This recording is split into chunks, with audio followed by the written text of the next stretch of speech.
Señorías, nos encontramos ante lo que tanto la medicina como la sabiduría popular denominarían un síntoma, un hecho de superficie que nos indica que otro hecho más sólido, más estructural, está ocurriendo por debajo. Toser, por ejemplo, sería un hecho aislado, pero indica que el cuerpo puede tener un problema más profundo. En este caso, el síntoma que tenemos delante es bien sencillo. Este Gobierno, de facto, está evitando el control de esta Cámara. El Ejecutivo está escapándose a la vigilancia y seguimiento del Legislativo, nada más y nada menos. Se trata de una agresión formal a la división de poderes, tal y como queda recogida en nuestra Constitución, a la que hay que respetar un poco más y a lo mejor que nombrar un poquito menos. Un principio básico que trata de evitar una ley muy general de la política, según la cual toda fuerza, en ausencia de límites, tiende a expandirse y finalmente corromperse, porque un poder sin control fácilmente se deslizaría hacia posiciones contrarias a la búsqueda del interés general y a prácticas que amenazarían el pluralismo, como están sospechando ahora ya en nuestro país organizaciones de la sociedad civil y medios de comunicación que estos días, señor ministro de Interior, denuncian que el Gobierno pudiera estar usando las instituciones de todos para hostigar a la oposición. Un verdadero escándalo para el Estado de Derecho. Por desgracia, este no es el primer síntoma, puesto que hablamos de un Gobierno como el del Partido Popular que nos ha acostumbrado a ruedas de prensa a través de una pantalla de plasma. Y es que ustedes a la transparencia y a la rendición de cuentas tienden a resistirse. Un Gobierno que da ruedas de prensa sin prensa conduce a una democracia sin democracia, una democracia de bajo perfil, donde todo principio parlamentario o constitucional parece arrodillarse ante esta tendencia tan actual que consiste en despreciar la producción de leyes parlamentarias en favor de los decretos, es decir, un deterioro de las funciones básicas de la vida parlamentaria, que acaba en una hipertrofia del Ejecutivo. Como recordaba el constitucionalista Rubio Llorente al señalar que la proliferación del decreto ley como forma de intervención del Gobierno en el desarrollo político de un país supone un grave riesgo para la democracia. Silencio, por favor. Gracias, señor presidente. ¿Por qué considera este Ejecutivo, señor presidente en funciones, por qué se considera legitimado para esquivar el control del Parlamento? Ahora más que nunca, y precisamente porque el Gobierno está en funciones, es cuando debe esmerarse más en rendir cuentas ante esta Cámara. La respuesta es sencilla, pero la conclusión es más peligrosa. Este Gobierno se considera legitimado para regatear los mecanismos de la democracia parlamentaria, porque juzga a este Parlamento como un obstáculo. Este Gobierno se inspira, como otros de oscuro recuerdo, en aquella doctrina que considera que la política y la democracia están bien siempre que dejen paso al cálculo financiero, que la soberanía corresponde a los mercados y no a los pueblos, la misma doctrina que cede nuestra soberanía y que está detrás del espíritu de los papeles de Panamá, la que dice que las leyes están por encima de la gente común, pero que aún por encima de las leyes se sitúan los privilegiados, los que gracias a su poder pueden sustraerse al control de las instituciones, igual que este Gobierno pretende sustraerse al control del Legislativo. Las normas, parecieran entender ustedes, son solo para aquellos que no tienen la fuerza o el dinero suficiente para saltárselas. Y esta es la verdadera amenaza para nuestra democracia. Antisistema no es la gente que llenó nuestras plazas, antisistema son los poderosos sin control ni rendición de cuentas alguna.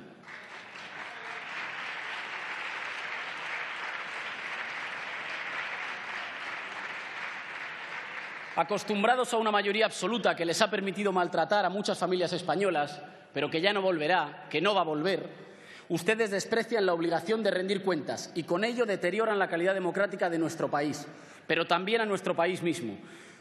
Porque, señoras y señores del Partido Popular, España no está mejor después de un Gobierno que se ha creído por encima de esta Cámara. Acabamos de conocer el incumplimiento de los objetivos del déficit y el falseamiento de las cifras.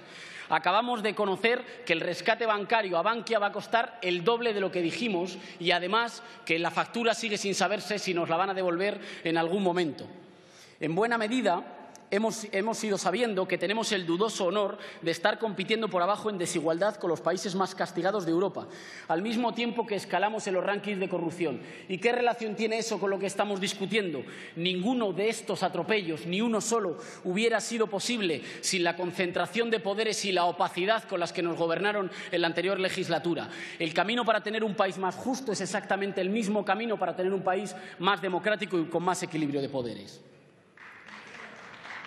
Por tanto,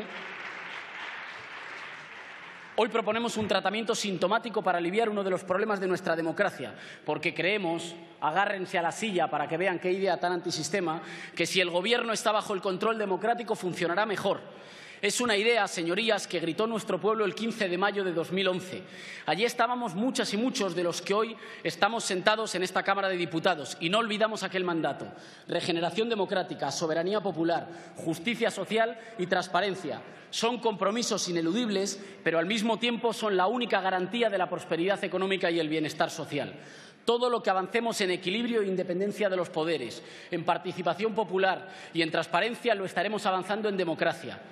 Todo lo que, por el contrario, avancemos hacia la concentración de poderes, el uso partidista de las instituciones que son de todos y la opacidad, lo estaremos retrocediendo hacia la oligarquía.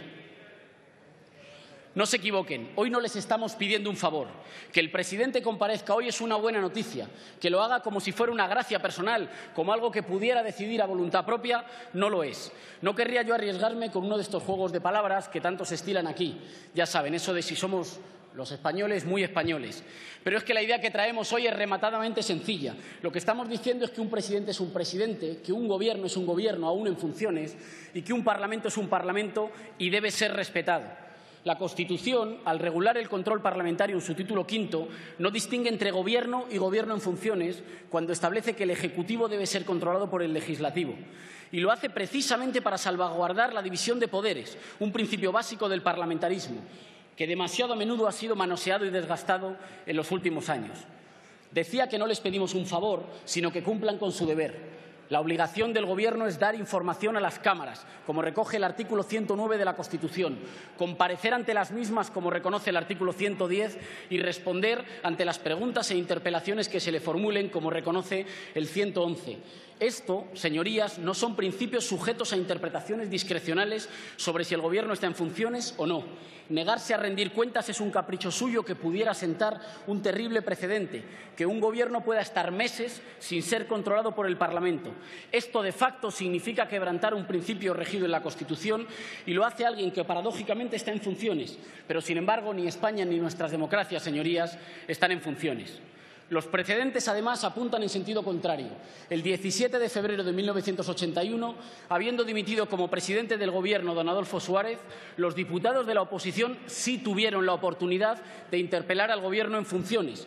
Así, el señor Gutiérrez Mellado o el entonces ministro de Interior, el señor Rosón Pérez, respondieron ante esta Cámara, sede de la soberanía popular. Su segunda excusa es la Ley 50 de 1997, que ampararía, según ustedes, una labor mínima del Gobierno, casi solo administrativa. Por favor. Pero ¿es este el caso? ¿Está tomando el Gobierno exclusivamente decisiones ligeras o administrativas que no requieren el control parlamentario? A mi juicio, este Gobierno está tomando decisiones políticas y es difícilmente negable. El Gobierno no se está limitando a despachar ordinariamente asuntos públicos. Estoy pensando, por ejemplo, en la prórroga de 60 años más a la cuestionada papelera ENCE en la ría de Pontevedra.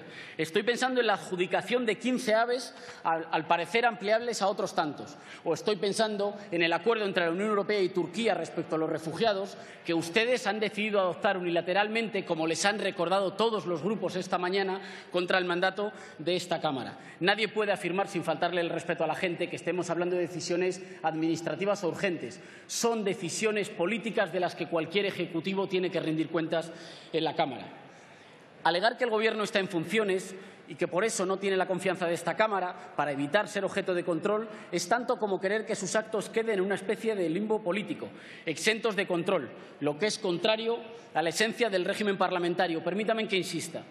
Precisamente porque el Gobierno está en funciones, tiene unas capacidades limitadas y precisamente porque su confianza es anterior a la de esta Cámara, es por lo que ustedes deben cumplir con sus obligaciones. Donde ustedes ven excusas para no afrontar la rendición de cuentas, nosotros vemos razones redobladas para el equilibrio de poderes y el control democrático. Y entonces, ¿a qué están esperando el Ejecutivo para rendir cuentas? ¿A qué le tienen miedo? ¿Qué es lo que no se puede explicar en esta Cámara? El señor presidente del Gobierno, aún en funciones, no fue elegido directamente para su cargo en votación nominal. Fue elegido en esta Cámara y esta Cámara ahora reclama su legítimo derecho a controlar al Gobierno, tanto más legítimo cuanto que ahora ha cambiado la distribución de escaños fruto de la soberanía popular. Acabo, señor presidente. Y lo hago recordando que España ha confiado demasiado tiempo en las recetas, en las formas y en las contrarreformas del Partido Popular. Sin duda, la paciencia de nuestro pueblo ha sido digna de estudio. Ahora, en esta Cámara, ya no les pedimos más que prueben algo distinto, que prueben algo nuevo, algo sencillo. Confíen ustedes en la democracia y dense una oportunidad para terminar su mandato con dignidad. Muchas gracias. Muchas gracias, señor Errejón.